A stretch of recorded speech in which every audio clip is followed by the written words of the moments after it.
home ownership, golf, mayonnaise, and napkins.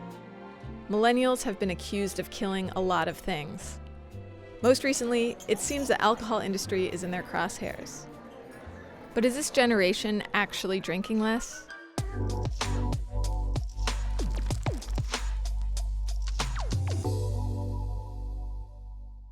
I had seen a lot of articles claiming that millennials were getting sober in notable numbers. When I started to dig into it, I found that it wasn't really true. Millennials aren't actually drinking less, but it seems like they want to. Amanda posted a tweet to find out more. Within an hour, I had over 100 emails, a bunch of DMs. Well, come on, let us in on it. How do you feel about drinking? I would say I am pretty sick of drinking, mainly because it makes me sick. Well, it used to be a much bigger part of my life. Drinking looks expensive to me. I think the turning point for me was when I had to somehow be an adult at work and be present and focused. I'm sick of finding meaning in alcohol. It seemed like something that people wanted to talk about and hadn't had an outlet to talk about yet. The idea is that it's not that people's habits are changing quite yet, but that people's attitudes are changing. One reason millennials might view alcohol differently than previous generations is because their lives are so different. The story of millennials is the story of a group of people trying to navigate a series of cultural obstacles that their parents' and grandparents' generations did not contend with. The friction over things like drinking is an indicator of that. This is a generation that is less likely to have children or own a home than their parents were at the same age. They're redefining the idea of adulting.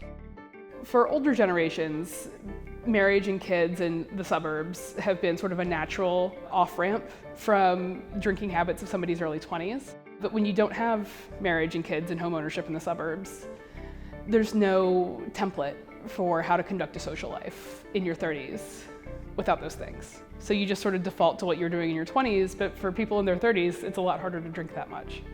Another reason to reevaluate alcohol? Money. You mean a budget? Millennials are likely to be the first group in modern history to end up worse off than their parents. Alcohol is a potential victim of that. Alcohol is not cheap. But for this generation, financial straits don't always equal poor taste. Millennials have been exposed to a lot of nice things. So you've got this tension between what millennials like and what millennials can afford, and that is going to create some problems. And in America's all or nothing drinking culture, moderation is rare. And my dad says a drink now and then never hurt anybody. Drinking's just about the worst thing you can do. Either you're sober or you rage. What millennials in particular are trying to do now is trying to forge a middle path. In Brooklyn, businesses are already capitalizing on this shifting tide. Booze-free bar, Getaway, opened earlier this year. With a menu full of mocktails, it could be a blueprint for businesses looking to accommodate teetotaling trends. Ultimately, if millennials are starting to change their attitudes toward alcohol, the change in habits could happen with Gen Z. Gen Z is drinking less than any other generation has at their age, and Gen Z are in high school and college right now. What's behind today's dip in teen and young adult binge drinking? Some researchers believe decades of public health campaigns have effectively conveyed the risks of heavy drinking. I think that is your first indication of a real sea change. If Americans can have a more reasonable relationship to alcohol, that's good for everybody. What do you think? What about drinking? Hi everyone, thanks so much for watching. If you liked what you saw, please subscribe to our channel and check out more videos by more of my awesome coworkers.